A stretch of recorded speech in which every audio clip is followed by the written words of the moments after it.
اعوذ باللہ من الشیطان الرجیم بسم اللہ الرحمن الرحیم۔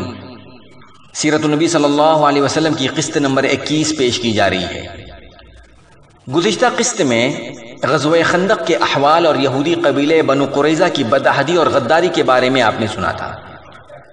دشمن کی بہت ساری جماعتیں اور ایک بہت بڑا لشکر مسلمانوں کے خلاف جنگ کرنے کے لیے مدینے کے باہر پہنچ گیا تھا، تو مسلمانوں نے دشمن کو بے بس کرنے کے لیے خندق کھودی تھی، گڑھے کھودے تھے۔ جب دشمن شہر کے باہر تباہی مچانے اور قتل و غارت گیری کی غرض سے موجود تھا، تو یہودیوں کے قبیلے بنو قریظہ کو، جو کہ شہر کے اندر آباد تھے اور معاہدے کے حساب سے ان کو مسلمانوں کی مدد کرنی تھی، مگر ان لوگوں نے شہر کے اندر رہتے ہوئے دشمنوں کا ساتھ دیا اور مسلمانوں کی جان و مال اور عزت و آبرو کو اندر اور باہر دونوں طرف سے خطرے میں ڈال دیا تھا۔ بہرحال اللہ کے رسول صلی اللہ علیہ وسلم کی زبردست حکمت عملی اور پلاننگ سے اور اللہ کی مدد سے دشمن ناکام و نامراد واپس بھاگ گئے اور مدینے پر سے باہر کے دشمنوں کا خطرہ ٹل گیا اور جنگ ختم ہو گئی۔ تو جس روز اللہ کے رسول صلی اللہ علیہ وسلم خندق سے واپس تشریف لائے، اسی روز ظہر کے وقت جبکہ آپ ام المؤمنین حضرت ام سلمہ رضی اللہ عنہا کے مکان میں غسل فرما رہے تھے، حضرت جبریل علیہ السلام تشریف لائے اور فرمایا کہ آپ نے ہتھیار رکھ دیے، حالانکہ ابھی فرشتوں نے ہتھیار نہیں رکھے، اٹھیے اور اپنے ساتھیوں کو لے کر بنو قریظہ کا رخ کیجئے، میں آگے آگے جا رہا ہوں، ان کے دلوں میں رعب اور دہشت ڈال دوں گا۔ یہ کہہ کر حضرت جبریل علیہ السلام فرشتوں کے ساتھ روانہ ہو گئے۔ ادھر رسول اللہ صلی اللہ علیہ وسلم نے ایک صحابی سے آواز لگائی کہ جو شخص فرمانبرداری پر قائم ہے وہ عصر کی نماز بنو قریظہ کے علاقے میں پڑھے، اور حضرت علی رضی اللہ عنہ کو جنگ کا جھنڈا دے کر آگے روانہ فرما دیا۔ حضرت علی رضی اللہ عنہ بنو قریظہ کے قلعوں کے پاس پہنچے تو بنو قریظہ کے یہودیوں نے رسول اللہ صلی اللہ علیہ وسلم پر گالیوں کی بوچھاڑ کر دی۔ اتنے میں رسول اللہ صلی اللہ علیہ وسلم بھی مہاجرین اور انصار کے ساتھ پہنچ گئے۔ اس پورے لشکر کی تعداد 3000 تھی۔ پھر بنو قریظہ کے قلعوں کا محاصرہ کر لیا گیا، ان کو گھیر لیا گیا۔ یہ محاصرہ، یہ گھیراؤ تقریباً 25 دن تک تھا۔ جب محاصرہ اور ان کا گھیراؤ سخت ہو گیا تو یہود کے سردار کعب بن اسد نے یہودیوں کے سامنے 3 تجویزیں پیش کی۔ نمبر 1، یا تو اسلام قبول کر لیں اور محمد صلی اللہ علیہ وسلم کے دین میں داخل ہو کر اپنی جان و مال اور اپنے بال بچوں کو محفوظ کر لیں۔ کعب بن اسد نے اس تجویز کو پیش کرتے وقت یہ بھی کہا کہ واللہ تم لوگوں پر یہ بات واضح ہو چکی ہے کہ وہ واقعی نبی اور اللہ کے رسول ہیں، اور وہ وہی ہیں جنہیں تم اپنی کتاب، اپنی مذہبی کتابوں میں پاتے ہو۔ نمبر 2، یا اپنے بیوی بچوں کو خود اپنے ہاتھوں قتل کر دیں، پھر تلوار نکال کر نبی صلی اللہ علیہ وسلم کی طرف نکل پڑیں اور پوری قوت کے ساتھ ان سے ٹکرا جائیں۔ اس کے بعد یا تو فتح پائیں گے یا سب کے سب مارے جائیں گے۔ نمبر 3، یا پھر رسول اللہ صلی اللہ علیہ وسلم اور صحابہ کرام پر دھوکے سے سنیچر کے دن حملہ کر دیں گے، کیونکہ انہیں اطمینان ہوگا کہ آج لڑائی نہیں ہوگی۔ اچھا، یہودیوں کے یہاں یوم السبت یعنی سنیچر کے دن کی بہت ہی زیادہ اہمیت ہے۔ اس دن وہ مکمل چھٹی مناتے ہیں، کوئی بھی غیر ضروری یا ضروری یا اہم یا غیر اہم کوئی بھی کام اس دن سنیچر کے دن وہ نہیں کرتے۔ بہرحال یہودیوں نے ان تینوں میں سے کوئی بھی تجویز منظور نہیں کی۔ ان تینوں تجاویز کو رد کر دینے کے بعد بنو قریظہ کے سامنے صرف ایک ہی راستہ رہ جاتا ہے کہ رسول اللہ صلی اللہ علیہ وسلم کے سامنے ہتھیار ڈال دیں، سرنڈر کر دیں۔ لیکن انہوں نے چاہا کہ ہتھیار ڈالنے سے پہلے اپنے بعض مسلمان حلیفوں سے، مسلمان دوستوں سے رابطہ قائم کر لیں، ممکن ہے پتہ لگ جائے گا کہ ہتھیار ڈالنے کا نتیجہ کیا ہوگا۔ چنانچہ انہوں نے رسول اللہ صلی اللہ علیہ وسلم کے پاس پیغام بھیجا کہ آپ صحابی ابو لبابہ رضی اللہ عنہ کو ہمارے پاس بھیج دیں، ہم ان سے مشورہ کرنا چاہتے ہیں۔ حضرت ابو لبابہ رضی اللہ عنہ ان کے حلیف تھے۔ جب ابو لبابہ رضی اللہ عنہ وہاں پہنچے تو مرد حضرات انہیں دیکھ کر ان کی طرف دوڑ پڑے اور عورتیں اور بچے ان کے سامنے دھاڑے مار مار کر رونے لگے۔ اس کیفیت کو دیکھ کر حضرت ابو لبابہ رضی اللہ عنہ ذرا نرم پڑ گئے۔ یہود نے کہا، ابو لبابہ، کیا آپ مناسب سمجھتے ہیں کہ ہم محمد صلی اللہ علیہ وسلم کے فیصلے پر ہتھیار ڈال دیں؟ انہوں نے فرمایا ہاں، لیکن ساتھ ہی ساتھ ہاتھ سے حلق کی طرف ذبح کا اشارہ بھی کر دیا، جس کا مطلب یہ تھا کہ ذبح کر دیے جاؤ گے۔ لیکن ابو لبابہ رضی اللہ عنہ کو یہ فوراً احساس ہوا کہ یہ اللہ اور اللہ کے رسول صلی اللہ علیہ وسلم کے ساتھ خیانت ہے۔ چنانچہ وہ رسول اللہ صلی اللہ علیہ وسلم کے پاس واپس آنے کے بجائے سیدھے مسجد نبوی پہنچے اور اپنے آپ کو مسجد کے ایک کھمبے سے باندھ لیا اور قسم کھائی کہ اب انہیں رسول اللہ صلی اللہ علیہ وسلم ہی اپنے مبارک ہاتھوں سے کھولیں گے اور وہ آئندہ بنو قریظہ کی سرزمین میں کبھی داخل نہیں ہوں گے۔ ادھر رسول اللہ صلی اللہ علیہ وسلم محسوس کر رہے تھے کہ ابو لبابہ کی واپسی میں دیری ہو رہی ہے۔ پھر جب رسول اللہ صلی اللہ علیہ وسلم کو تفصیلات کا علم ہوا تو فرمایا اگر وہ میرے پاس آ گئے ہوتی تو میں ان کے لیے بخشش کی معافی کی دعا کر دیتا، لیکن جب وہ وہی کام کر بیٹھے ہیں تو اب میں بھی انہیں ان کی جگہ سے کھول نہیں سکتا یہاں تک کہ اللہ تعالیٰ ان کی دعا قبول فرما لے۔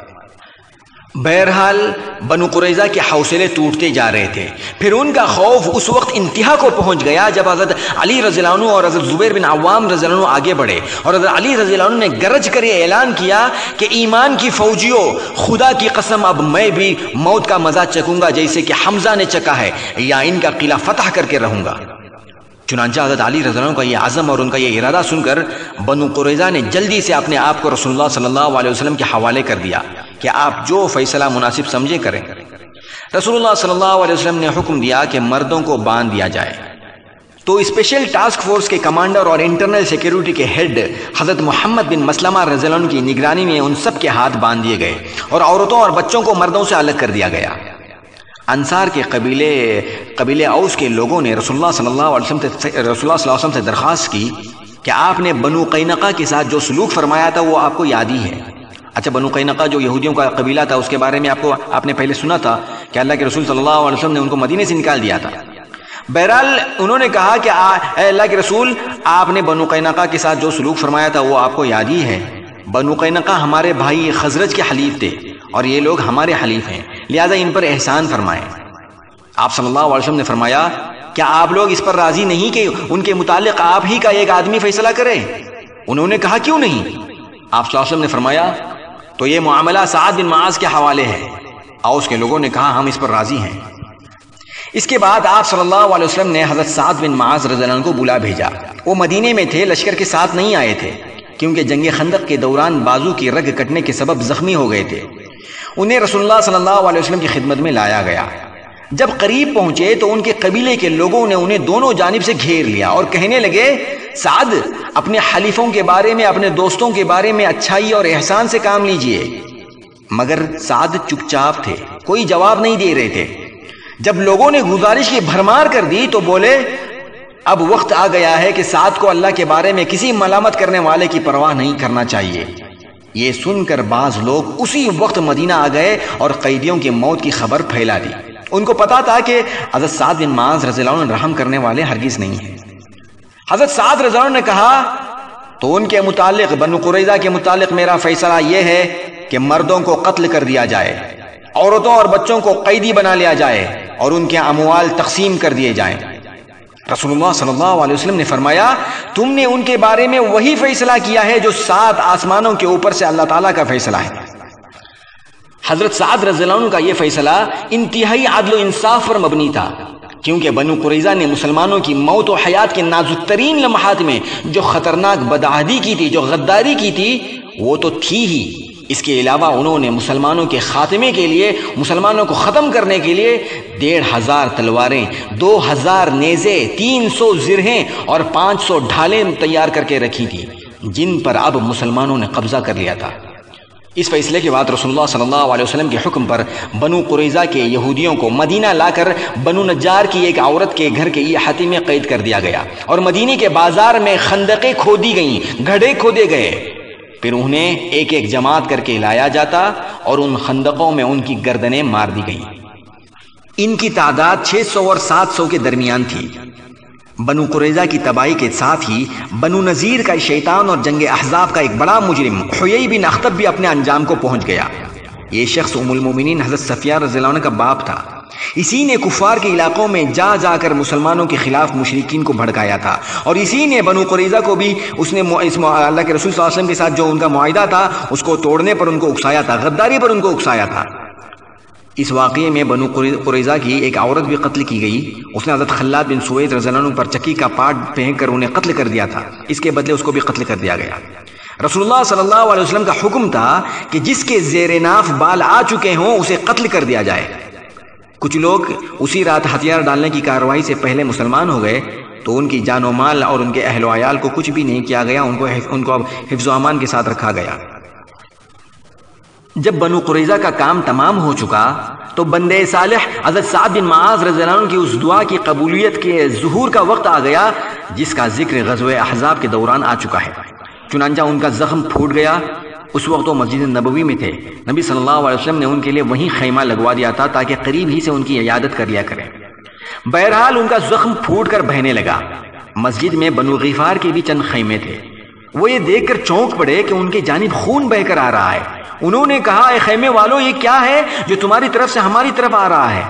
دیکھا تو حضرت سعد رضی اللہ عنہ کے زخم سے خون کی دھار بہ رہی ہے۔ پھر اسی سے ان کی موت واقع ہو گئی۔ انا للہ و انا الیہ راجعون۔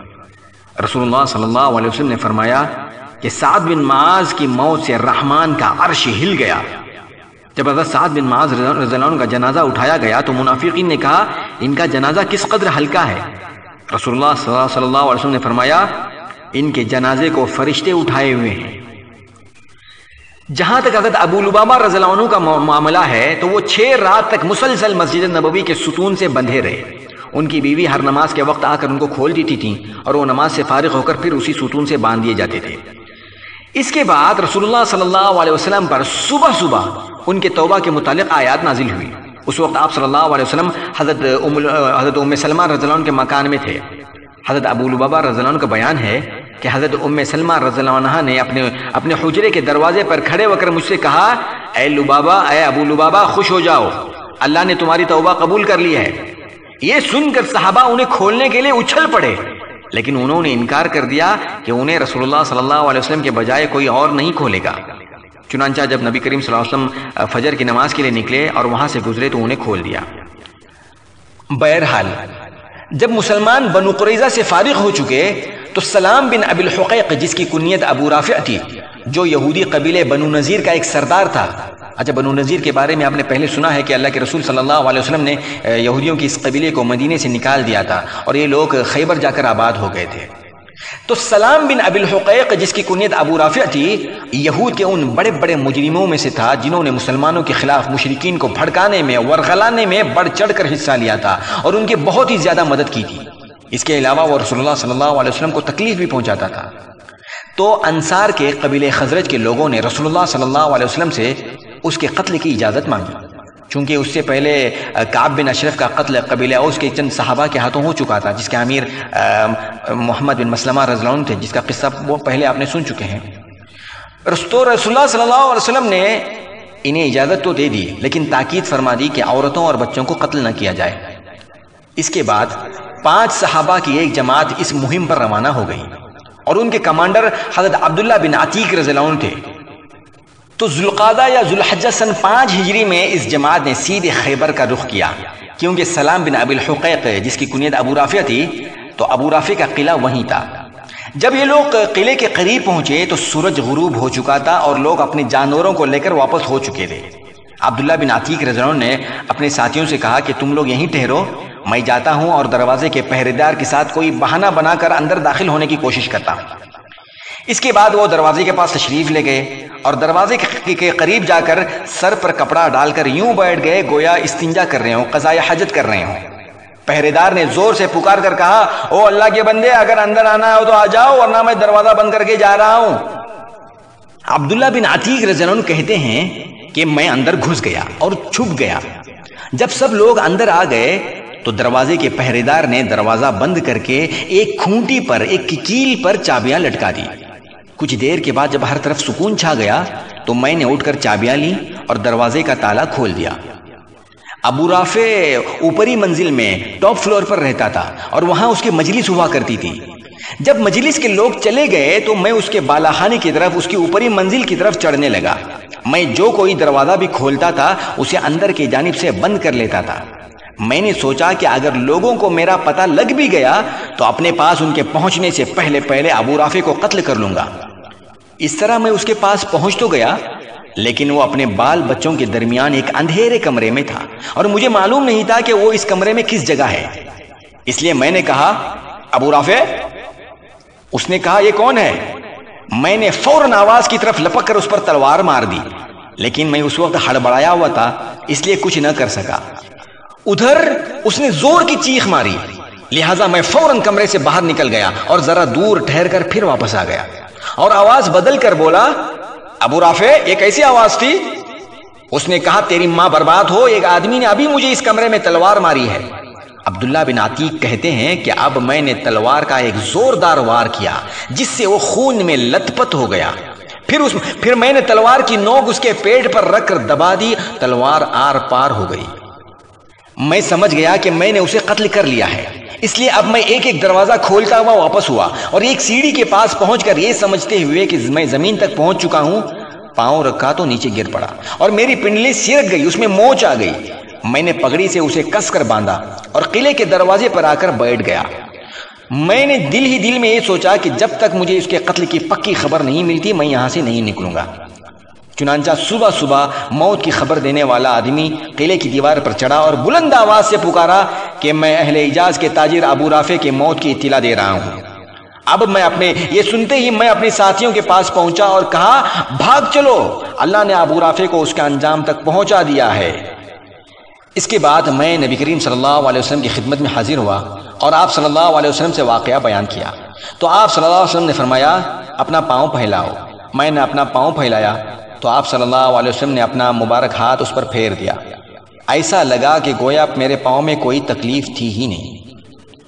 انشاءاللہ اگلی قسط میں غزوہ خندق اور غزوہ احزاب کے بعد کی جنگی مہمات اور سرایا کے بارے میں سنیں گے اور منافقین کی شرارتوں کے بارے میں سنیں گے۔